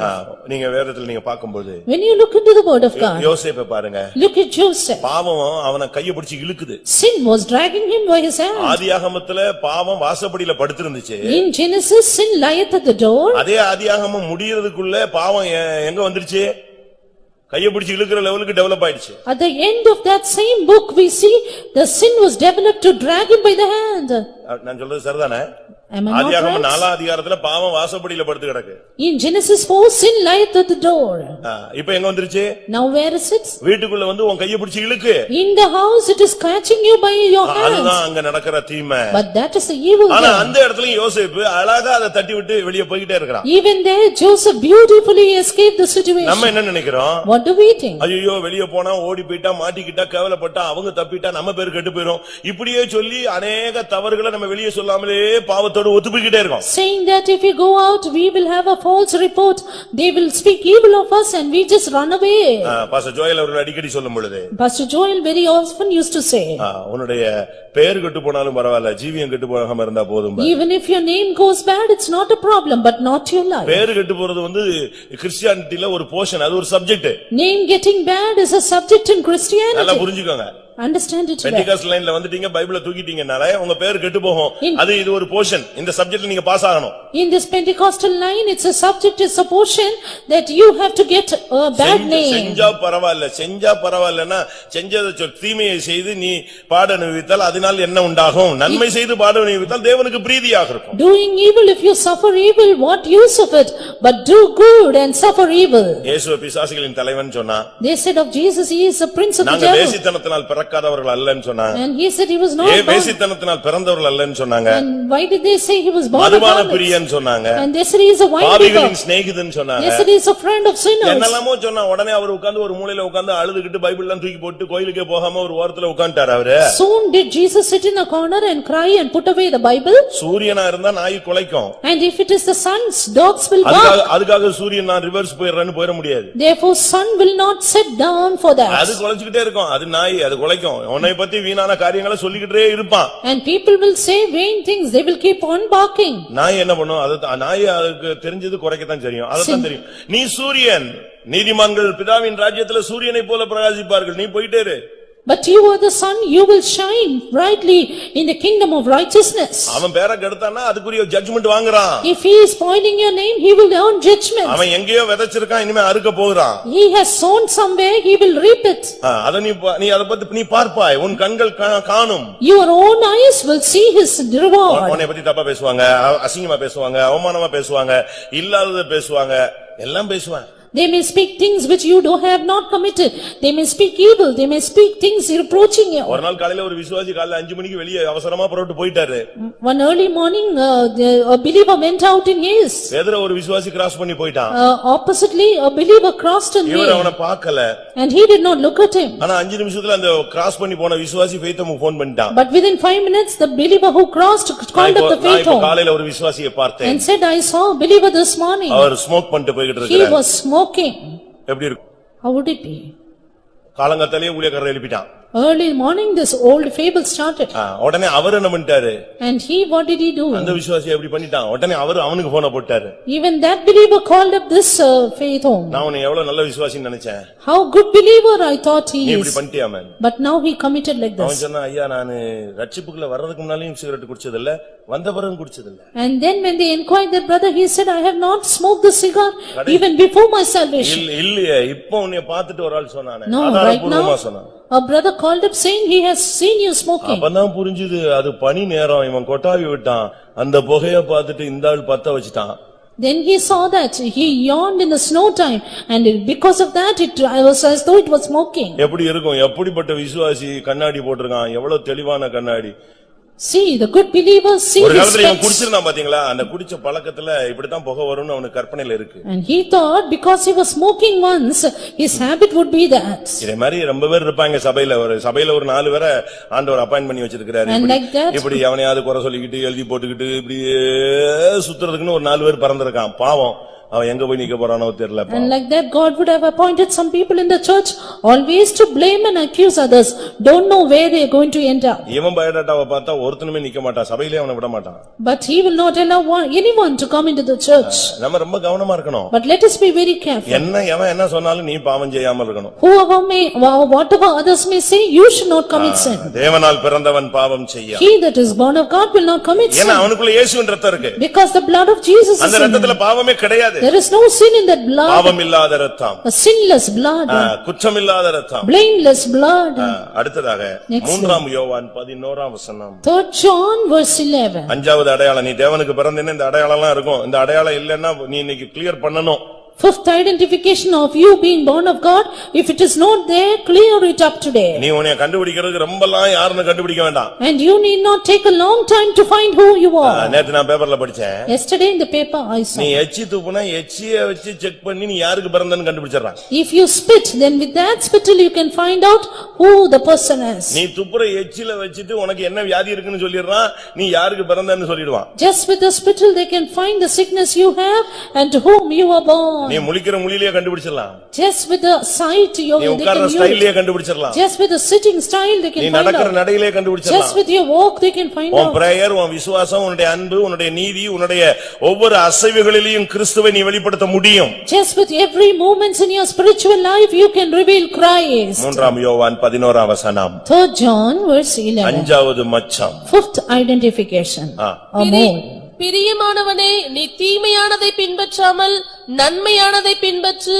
நன்மை செய்கிறவன் தேவனால் உண்டாயிருக்கிறான். நன்மை செய்கிறவன் தேவனால் உண்டாயிருக்கிறான். He that doeth good is of God. நீ நன்மை செஞ்சா நீ தேவனால் உண்டானவன் ஈஸியா கண்டுபிடிச்சிடலாம். If you do good, it means you are born of God. நன்மை எப்படி செய்ய முடியும்? How can you do good? Pavul ரோமர் 7 அதிகாரம் 24 வசனத்துல பேசும் பொழுது Saint Paul says in Romans 7:24. அங்க என்ன சொல்லுகிறாரு? What does he say? நன்மை செய்வது என்னிடத்தில் இல்லைன்னு சொல்றாரு. I have nothing in me to do நன்மை good. செய்யணும்னு ஆசைப்படுறேன். I decide to do good. நன்மை செய்வதோ என்னிடத்தில் இல்ல. But doing good is not in me. காரணம் Reason? பாவம் என்னில் ஆளுகை செய்கிறது. Sin reigns over me. நிர்பந்தமான மனுஷன் நான். Oh wretched man that I am. யார் என்னை விடுதலைக்குவார்? Who shall deliver me? யார் நன்மை செய்ய வைக்க முடியும்? Who can make me do good? ரோமர் 8:2 சொல்லுகிறது. Romans 8:2 says. கிறிஸ்துவினுடைய ஜீவனுள்ள ஆவியின் பிரமாணம் பாவம் மரணம் என்ற பிரமாணத்தினின்று என்னை விடுதலையாக்கிற்று. Law of the spirit of life in Christ Jesus has made me free from the law of sin and death. ஒரு தேவனுடைய பிள்ளை நன்மை செய்கிறவனாய் மாறணும். A child of God should do good.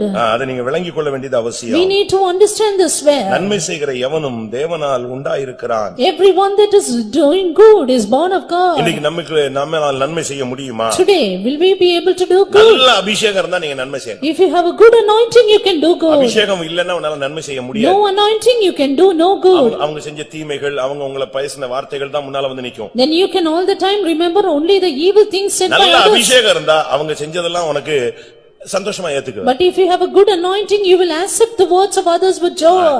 வேதம் என்ன சொல்லுகிறது? What does the word of God say? அப்போஸ்தலர் 10 அதிகாரம் 38 வசனத்துல Acts 10:38. தேவன் நசரேயனாகிய இயேசுவை பரிசுத்த ஆவியினாலும் வல்லமையினாலும் அபிஷேகம் பண்ணினார். How God anointed Jesus of Nazareth with the Holy Ghost and with power. அவர் நன்மை செய்கிறவராய் சுற்றித் திரிந்தார். And he went about doing good. சரியான அபிஷேகமும் வல்லமையும் இருந்தா நீ நன்மை செய்யலாம். If you have the right anointing and power, you can do good. நீ நன்மை செய்கிற எவனும் தேவனால் பிறந்தவன். Everyone doing good is born of God. நன்மைன்னா என்ன? What is good? வேதம் என்ன சொல்லுகிறது? What does the word of God say? வேதத்தினுடைய வார்த்தை என்ன சொல்லுகிறது? What does the word of God, the verse say? மீகா 6:8 என்ன சொல்லுகிறது? Micah 4:6. மனுஷனே நன்மை இன்னதென்று தேவன் உனக்கு விளக்கி சொல்லி இருக்கிறார்.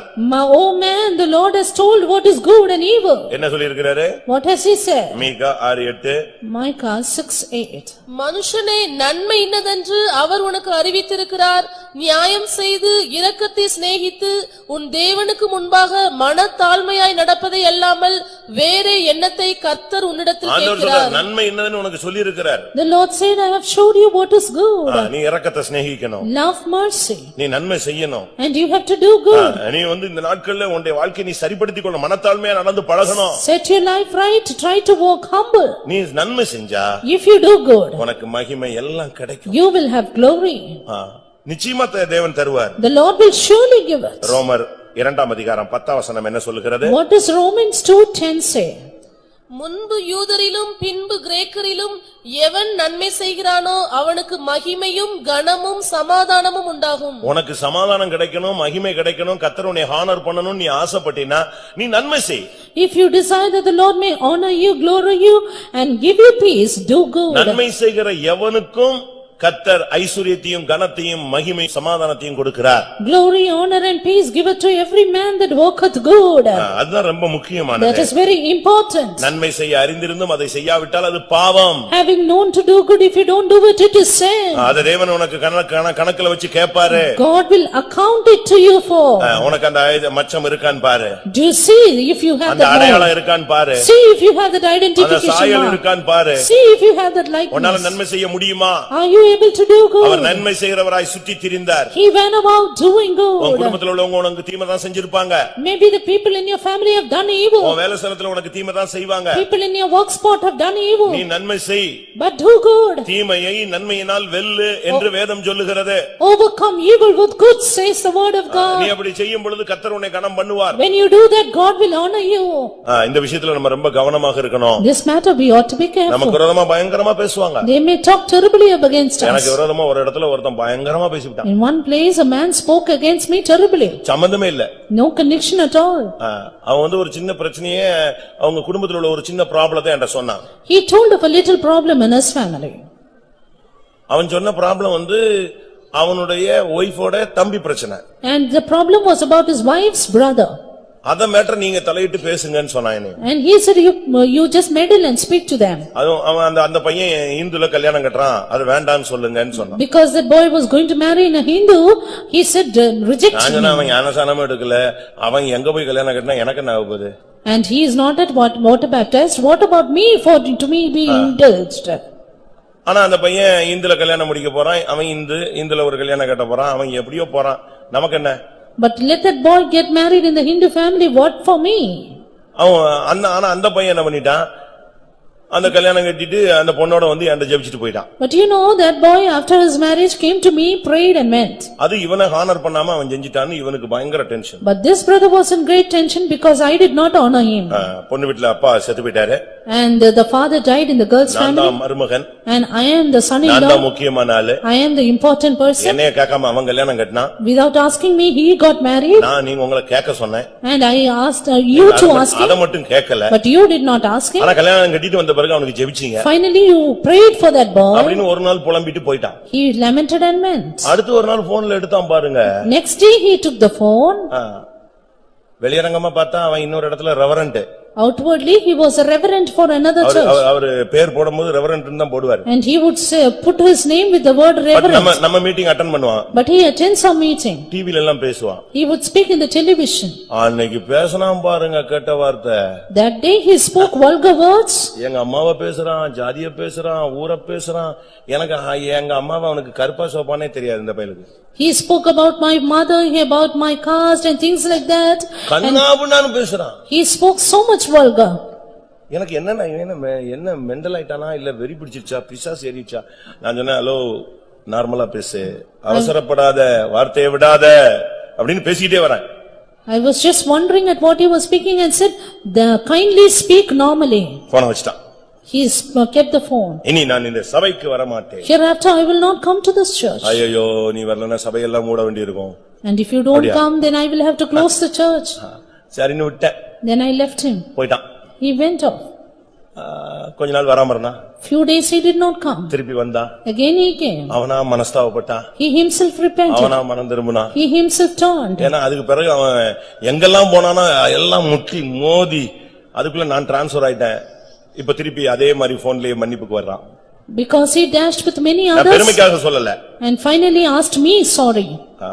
நான் பெருமைக்காக சொல்லல. It is not for pride. ஆனா பிற்காலத்துல அவன் ஒரு உதவிக்காக என்கிட்ட வந்தான். But in the future he came to me for a help. அவனா வரல.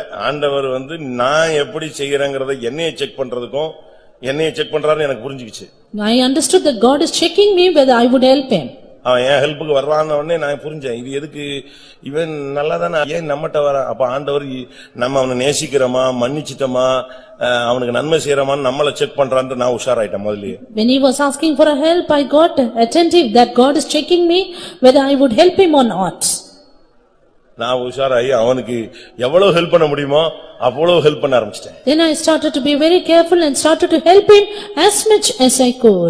அவன் பேசுனதால எங்க அம்மாவும் கெட்டு போல, நானும் கெட்டு போல. And because he spoke, nor my mother nor I was spoiled. அவங்க வேலையை அவங்க தேல் வந்து கொட்டிட்டு தான் இருக்கும். அது வேலையை தான் செய்யும். Scorpion will always stink. அப்படிதானே? Is it not? தேனி கொட்டிட்டு தான் இருக்கும். The honey bees will always நம்ம அத stink. பத்தி சீரியஸாவே எடுக்க கூடாது. Let us not consider it serious. சில காரியங்கள் எல்லாம் நம்ம கொஞ்சம் மௌனமா இருந்தாலே ஜெயிச்சிரலாம். Certain things if we are silent we can prevail. புத்திமான்கள் இந்த விஷயத்தில் இந்த நேரத்தில் எப்படி இருக்கணும்? மௌனமா இருந்துட்டாலே போதும், அப்படியே ஆஃப் ஆயிடுவான். The wise should be silent at that time and then it will be okay. தீமையை நன்மையினால் வெல்லுங்க. Overcome evil with good. யோவான் 8ஆம் அதிகாரம் 47ஆம் வசனத்தில் பார்க்கும் பொழுது Turning to John 8:47. அங்கே என்ன சொல்லப்பட்டிருக்கிறது? What is it being said there? தேவனால் உண்டானவன் தேவனுடைய வசனங்களுக்கு செவி கொடுக்கிறான். தேவனால் உண்டானவன் தேவனுடைய வசனங்களுக்கு செவி கொடுக்கிறான். He that is born of God will hear God. நீ தேவனுக்கு பிறந்திருந்தேன்னு சொன்னா சத்தியத்துக்கு அப்படியே கீழ்ப்படிவே. If you are born of God, you will obey God's word. ஆண்டவருடைய வசனம் என்ன சொல்லுதோ அதை அப்படியே ஃபாலோ பண்ண ஆரம்பிச்சு. You will start to follow God's word. அது முக்கியம். That's very important. என்னுடைய வசனத்துக்கு செவி கொடுக்கிறவன் எனக்கு செவி கொடுக்கிறான். He that heareth my word heareth me. எனக்கு செவி கொடுக்கிறவன் என் பிதாவுக்கு செவி கொடுக்கிறான். He that heareth me heareth my Father. எனக்கு செவி கொடுக்கிறவன் என்னுடைய ஊழியனுக்கு செவி கொடுக்கிறான். He that heareth me heareth my labor. அப்படிதான் பைபிள் சொல்லுகிறது. That's what the word of God says. அப்படிதான் பைபிள் சொல்லுது. Is it not? வேதம் அப்படிதான் சொல்லுது. Yes, the word of God says. 1 யோவான் 4:6 பாருங்க. 1 John 4:6. நாங்கள் தேவனால் உண்டானவர்கள் தேவனை அறிந்தவன் எங்களுக்கு செவி கொடுக்கிறான். நாங்கள் தேவனால் உண்டானவர்கள் தேவனை அறிந்தவன் எங்களுக்கு செவி கொடுக்கிறான். We are of God and he that knoweth God heareth us. யோவான் 10:27-28-29 பார்க்கும் பொழுது John 10:27-28. தேவனுக்கு செவி கொடுத்தால் If you hear God, ஆண்டவர் சொல்றார் என் கையிலிருந்து ஒருவன் அவனை பறித்துக் கொள்ள முடியாது. then no man can pluck us out of his hand. சங்கீதம் 81 என்ன சொல்லுது? Again Psalm 81 what does it say? 13-14 In 13:14. என் ஜனம் எனக்கு செவி கொடுத்தால் நலமாயிருக்கும். Oh that my people had hearkened unto me. அப்பொழுது நான் சீக்கிரமாய் அவர்களுடைய எதிராளிகளை தாழ்த்தி போடுவேன். Then I should have soon subdued their நீ enemies. தேவனுக்கு செவி கொடுத்தா உன் சத்துருவை கர்த்தர் சீக்கிரமா டவுன் If பண்ணிடுவார். you hearken to God, God will subdue your நீ enemies. தேவனுக்கு செவி கொடுக்காம இருந்தீனா சத்துரு அப்படியே நின்னுட்டே இருப்பான். If you don't hearken to God, enemies will நீ stand up. தேவனுக்கு செவி கொடுத்து ஆண்டவருடைய வசனத்துக்கு கீழ்ப்படிஞ்சிட்டீனா நீ தேவனால் பிறந்தவன். தனக்கு பிறந்தவனுக்காக கர்த்தர் யுத்தம் செய்வார். But if you hearken to God, you are born of God and God will fight for you. வாசிங்க சங்கீதத்துல பாருங்க 81:13-14. Psalm 81:13-14. என் ஜனம் எனக்கு செவி கொடுத்து இஸ்ரவேல் என் வழிகளில் நடந்தால் நலமாயிருக்கும். நான் சீக்கிரத்தில் அவர்கள் எதிராளிகளை தாழ்த்தி என் கையை அவர்கள் சத்துருக்களுக்கு விரோதமாக திருப்புவேன். யாருக்காவது பிரச்சனை இருக்கு எதிர்ப்பு இருக்குன்னு சொன்னா நீ முதல்ல கர்த்தருடைய வார்த்தைக்கு கீழ்ப்படி. நீ தேவனுக்கு பிறந்தவங்கறதை நிரூபிச்சிட்டீனா கர்த்தர் தன்னுடைய கரத்தை தூக்கிடுவாரு, அவன் தொலைஞ்சான். If you have some problem or opposition, soon obey God's word and God will fight for you. கர்த்தர் பேசிட்டே இருப்பாரு, நீ பாட்டு போயிட்டே இருந்தானே எப்படி இருக்கும்? If God speaks and you go on your way, what will happen? Manasseh ஒரு பெரிய ராஜா. Manasseh was a great king. கர்த்தர் அவன்கிட்ட பேசினார். God spoke to him. அந்த ஜனத்திட்டையும் பேசினார். He spoke to the people also. கேட்க மாட்டேன்டான். But he said, I will not hear. கடைசில வெங்கல விலங்கு போட்டு முள்ளு செடிகளை வச்சு இழுன்னு இழுக்கும் போதுதான் ஆண்டவரே மன்னிச்சிருன்னு சொன்னான். Finally, only when he was fettered and put in the thorny bush, he cried out. 2 நாளாகமம் 33:10 பார்க்கும் பொழுது மனாசேயோடும் அவனுடைய ஜனத்தோடும் கர்த்தர் பேசியும் அவர்கள் கவனிக்காதே போனார்கள். ஆனபடினால் முள்ளுகளுக்குள்ள வச்சு அவனை இழுத்து 2 வெங்கல சங்கிலியை போட்டு இழுத்த பிறகுதான் உட்கார்ந்து முழங்கால் போட்டான். அப்படியா நீ முழங்கால் போடணும் ஒரு விசுவாசி? 2 Chronicles 33:10-11. Manasseh would not hearken to God's word. Finally, they put him in fetters and carried him to Babylon. Should you be done like that? கடைசி அடையாளம். Finally. நீ ஆண்டவருக்கு பிறந்தங்கறத கண்டுபிடிக்கிறதுக்கு. The final identification to be born of God. அது என்ன? What is it? 1 யோவான் 5:18. 1 John 5:18. இதுதான் தெய்வீகமான வாழ்வின் உச்சகட்டம். This is the peak of divine life. தேவனால் பிறந்த எவனும் பாவம் செய்யான் என்று அறிந்திருக்கிறோம். தேவனால் பிறந்தவன் தன்னை காக்கிறான், பொல்லாங்கன் அவனை தொடான். நீங்க பாருங்க 2-3 சாராம்சம் அதுக்குள்ள மறைஞ்சிருக்கு. It's 2 or 3 summaries are here. முதலாவது நான் சொன்ன தேவனால் பிறந்தவன் பாவம் செய்ய மாட்டான். First thing, whoso is born of God will not sin. ஆனா இங்க எக்ஸ்ட்ரா 2 அம்சங்கள் இணைக்கப்பட்டிருக்கிறது. But even 2 other aspects are knitted here. தேவனால் பிறந்தவன் தன்னை காக்கிறான், பொல்லாங்கன் அவனை தொடான். He that is begotten of God keepeth himself, wicked one cannot touch him. நீ தேவனால் பிறந்தேன்னா உன்னை காத்துக்கிட்டு உன்னை எல்லா சூழ்நிலையிலும் காத்துக்கொள்வாய். If you are born of God, you will keep yourself in all situations. 1 தீமோத்தேயு 5:22 என்ன சொல்லுகிறது? 1 Corinthians 5:22 what does it உன்னை say? சுத்தவனாய் காத்துக்கொள். Keep thyself pure. நீ செத்து மீன் பிடிக்க கூடாது. You should not die and catch fish. நீ இருக்கணும். You have to be உன்னை alive. காத்துக்கொள்ளணும். Keep yourself. உன் விசுவாசத்தை காத்துக்கொள்ளணும். Keep your faith. உன் இருதயத்தை காத்துக்கொள்ளணும். Keep your heart. உன்னுடைய பரிசுத்தத்தை காத்துக்கொள்ளணும். Keep your holiness. உன்னுடைய தெய்வீகத்தை Keep காத்துக்கொள்ளணும். your divinity. உன்னுடைய ஊழியத்தை காத்துக்கொள்ளணும். Keep your ministry. உன்னுடைய ஒவ்வொன்றையும் நீ காத்துக்கொள்ள நீ கடமைப்பட்டிருக்கிற. Keep every aspect of yours. நீ விழுந்து போயிட்டு மனைவி புருஷன் பிள்ளை எவனையாவது கை காட்டக்கூடாது. ஆதாம் ஏவாள் பாம்பு மாதிரி. You falling down, don't point out the blame to others. நீ உன்னை நீதான் காத்துக்கணும். You have to keep yourself. பாவம் செய்கிற ஆத்துமாவே சாகும். The soul that sinneth shall die. அவனவன் ஆத்துமாவுக்கு அவன்தான் உத்தரவாதி. Everyone is responsible for his soul. தேவனால் பிறந்தவன் தன்னை காக்கிறான். He that is born of God keepeth himself. அந்த லெவலுக்கு வந்துட்டேனா அது ஒரு பெர்ஃபெக்ஷன், ஒரு பூர்ண கட்டம். Having come to that state is a stage of perfection. பாவம் செய்யான், He cannot sin. தன்னை காக்கிறான். He keepeth இந்த himself. லெவலுக்கு நீ வந்துட்டேனா Having come to the stage, பொல்லாங்க உன்னை டச் பண்ண மாட்டான். the wicked cannot touch you. டச்சே பண்ண முடியாது. He cannot touch you. வசனம் அழகா சொல்லுகிறது, தேவனால் பிறந்தவன் பாவம் செய்யான் என்று அறிந்திருக்கிறோம், அவன் தன்னை காக்கிறான், ஆனபடியால் பொல்லாங்கன் அவனை தொடான். We know that whosoever is born of God sinneth not, but he that is begotten of God keepeth himself, and the wicked one catch இப்போ him. இந்த அடையாளம் எல்லாம் இருக்கா? Now, do you have this identification? உங்க பிள்ளைகளுக்குள்ள இந்த அடையாளம் இருக்கா? Do you have this identification in your உங்க children? புருஷனுக்குள்ள இந்த அடையாளங்கள் இருக்கா? Is this identification in your உங்க மனைவிக்குள்ள இந்த husband? அடையாளங்கள் இருக்கா? Is it in your wife? அபிஷேகம் பெற்றவர்களுக்குள்ள இந்த அந்த அடையாளங்கள் இருக்கா? Are these identifications in the anointed ones? எல்லாரும் கண்களை மூடுவோம். Let's all close our eyes. ஆமென். இன்றைக்கு கர்த்தர் உன்னை தேவனால் பிறந்தவன் என்று அழைக்கிறார். Right today, God calls you as the one born of அவருடைய God. நாமத்தின் மேல் விசுவாசம் வைக்கிற அத்தனை பேரும் அவருடைய பிள்ளைகளாகும்படி அவர்களுக்கு அதிகாரம் கொடுத்தவர். To everyone that believeth on his name, he giveth them power to become the sons of God. அதற்கு பின்பு அவர்கள் புருஷ சித்தத்தில் பிறந்தவர்கள் அல்ல. After that, they are not born to the will of man, அவர்கள் தேவனால் but பிறந்தவர். they are born of God. தேவனால் பிறந்தவன் எப்படி இருப்பான்? How will he that born of God be? அவன் நீதி செய்வான். He will do righteousness. அன்புள்ளவனாய் இருப்பான். He will love. விசுவாசம் உள்ளவனாய் He will இருப்பான். have faith. பாவம் செய்ய மாட்டான். He will not commit sin. நன்மை செய்வான். He will do good. வசனத்துக்கு செவி He கொடுப்பான். will hearken to God's தன்னை word. Kaappaan. And he will keep அவனை himself. எந்த ஒரு சக்தியும் தொடாது. And no wicked power can touch him. எத்தனை பேர் அதை How விசுவாசிக்கிறீர்கள்? many of you believe this? ஆண்டவரே, நான் தேவனால் பிறந்தவன் என்று விசுவாசிக்கிறேன். And Lord, I believe that I am born of God. அப்படியானால் இந்த அம்சங்கள் எனக்குள் வெளிப்படட்டும். Then let these aspects be revealed in me. நான் உம்முடைய பிள்ளை சுவாமி. I am your child, Lord. அப்படி சொல்றவங்க எல்லாரும் கண்களை மூடி முழங்கால் Those who படிடுவோம். say like that, close your eyes, be on your knees. ஒரு 5 நிமிடம் 5 minutes. இல்லாவிட்டா 7 நிமிடம். Just 7 minutes. இந்த ஒவ்வொரு மினிட்ல உனக்குள்ள ஒவ்வொரு அடையாளம் வரட்டும். Let a sign be born in you in every minute. நீ ஒப்பு கொடுக்க கர்த்தர் உனக்குள்ள ஒரு மாற்றத்தை உண்டு பண்ணுவார். Even as you surrender, God will change you. உனக்கு ஒரு புதிய அடையாளம் கிடைக்கும். You will get a new identification. பிசாசு உன்கிட்ட வர முடியாது. Satan cannot come nigh you. எந்த வல்லமையும் உன்னை தொட No முடியாது. power can touch you. அப்படி ஒரு அடையாளத்தை கர்த்தர் உன் மேல போடுவார். The Lord will put a mark on you. ஆமென். எத்தனை பேர் அப்படி விசுவாசிக்கிறீர்கள்? How many of you believe this? பெருமூச்சு விட்டு அழுகிறவருடைய நெற்றியிலே ஒரு அடையாளத்தை போடு, அவர்களை எந்த வல்லமையும் சேதப்படுத்த முடியாது என்று வெளிப்படுத்தல் சொல்லுகிறது. In the book of Revelation it is said, set a mark upon the foreheads of those who sigh and cry, and no power can harm them. இன்னைக்கு இந்த கூட்டத்தில் முழங்காலில் இருக்கிற உன்மேலே கர்த்தர் தன்னாக்கு பிறந்தவன் என்கிற அடையாளத்தை உன்மேல் சூட்ட போட விரும்புகிறார். Today, you who stand on your knees, the Lord wants to crown you.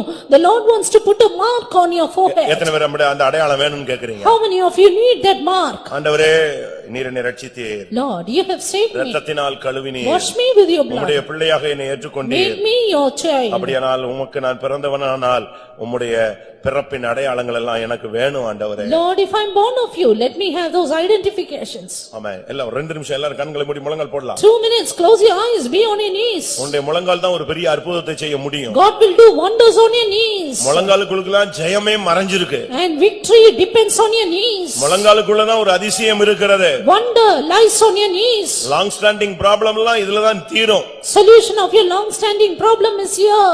இன்னைக்கு நீ முழங்கால் போடு. Now, be on your knees. நீ தேவனுடைய பிள்ளையானால் நீ தேவனுக்கு பிறந்தவன். If you are a child of God, you are born of God. உனக்கு ஒரு அழைப்பு உண்டு. You have a calling. உனக்கு ஒரு அபிஷேகம் உண்டு. You have an anointing. உனக்கு ஒரு தரிசனம் உண்டு. You have a vision. உனக்கு ஒரு லக்கு உண்டு. You have a goal. உன்னுடைய பயணத்துல ஒரு ஜெயம் உண்டு. You have a victory. நீ வேறுபிரிக்கப்பட்டவன். You are separated. நீ முத்திரை குத்தப்பட்டவன். You are marked. நீ தேவனுடைய அச்ச அடையாளங்கள் உள்ளவன். You are God's mark in you.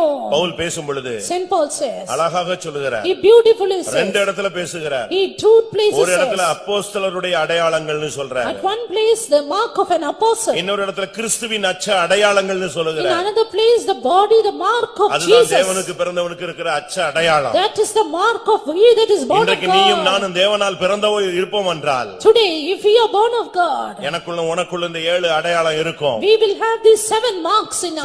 சில அடையாளங்கள் மூஞ்சில தெரியும். Some will be seen in our face. சில அடையாளங்கள் உடலில் இருக்கும். Some others in our body. அதுபோல So was it. உன்னுடைய ஊழியத்துல சில அடையாளங்கள் வெளிப்படும். You will have marks in your ministry. சில அடையாளங்கள் உன்னுடைய ஜீவியத்துல வெளிப்படும். Certain identification is in your life. சில அடையாளங்கள் உன் ஜெபத்துல வெளிப்படும். Certain marks in your prayer. சில அடையாளங்கள் உன் பிரதிஷ்டையில வெளிப்படும். Certain identifications in your சில அடையாளங்கள் உன்னுடைய தீவிரமான பக்தியில வெளிப்படும். Certain marks in your godly zeal. சில அடையாளங்கள் உன் கண்ணீரில் வெளிப்படும். Certain marks in your tears. ஓ நீ தேவனால் பிறந்தவன். You are born of God. எத்தனை பேர் விசுவாசிக்கிறீங்க? How many of you believe this? தேவனால் பிறந்தவர்கள் கண்களை மூடுங்கள். Born of God, close your eyes. ஆண்டவரே உம்முடைய அச்ச அடையாளங்களால் என்னை நிரப்பும் என்று வாயை திறந்து சத்தமிட்டு கூப்பிடுங்கள். Cry aloud saying, Lord, fill me with your mouth. கர்த்தர் அந்த கிறிஸ்துவினுடைய அச்ச அடையாளங்களை அபிஷேகத்தினால் உனக்குள் தரிக்கட்டும். By the anointing may God put the mark of Christ on you. தேவனால் பிறந்தால் உனக்குள்ள ஒரு அபிஷேகம் இப்ப வரும். If you are born of God right now, you will have an இந்த anointing. அபிஷேகம் உனக்குள்ள வரும் பொழுது When this anointing comes O in நீ you, நன்மை செய்வாய். you will do good. நீ அன்புள்ளவனாய் மாறுவாய். You will love. வசனத்துக்கு செவி கொடுப்பாய். You will hearken to நீ God's பாவம் word. செய்ய You மாட்டாய். will not sin. உன்னை நீ You will காத்துக்கொள்வாய். keep yourself. Hallelujah, hallelujah, hallelujah, hallelujah, hallelujah, Jesus, Jesus. Hikarabalabaka, ribidabalabarabara. Amen. Hallelujah, riyadabalabalabalabakarabakatirabakatirani. Praise Him, praise Him.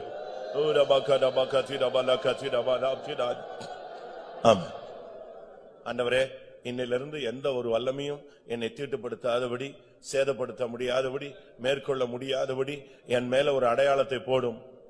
அது தேவனால் பிறந்தவன் என்று பிசாசும் பார்க்கணும், மற்றவங்களும் அறியணும். அப்படி ஒரு அடையாளத்தை அபிஷேகத்தினால் எனக்குள் உண்டாக்கும்னு எத்தனை பேர் கேட்க போறீங்க?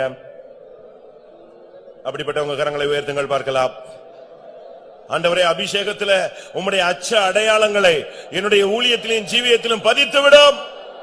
ஹல்லேலூயா. ஒரு அபிஷேகம் உண்மையில் இறங்கட்டும். ஹல்லேலூயா, ஹல்லேலூயா, ஆமென், ஹல்லேலூயா. Shadabakadabaka, Tidabakadabaka, Tidamania, Lekaramanaka, Shudanibilaniara. Oh, Tidabaka, Tidaniaras. Yadabakadabakadabakadabakadabaka, Tidabanaka, Tidamania. Hallelujah, hallelujah, hallelujah, hallelujah. Hallelujah, hallelujah, hallelujah, hallelujah, hallelujah. Oh, rabakadabaka, tidabaka, tidania. Oh, ribinamania. Tarpara undan saayil nananiya arpanamenayum abhishekite.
Abhishekite,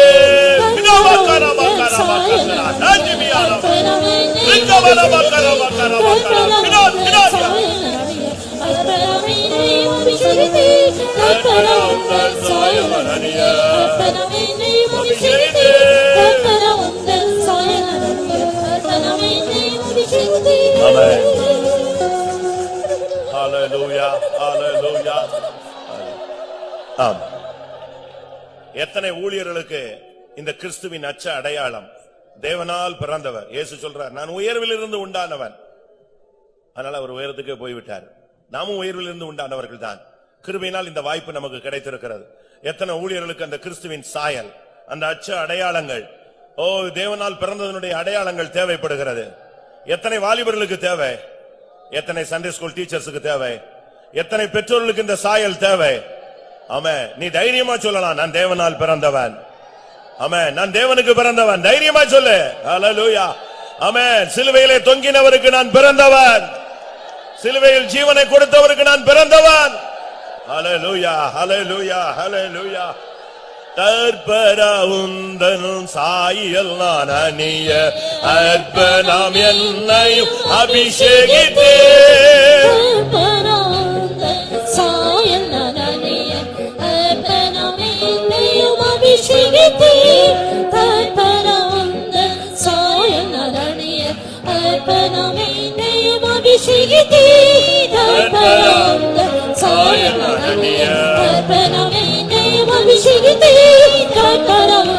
சாயல்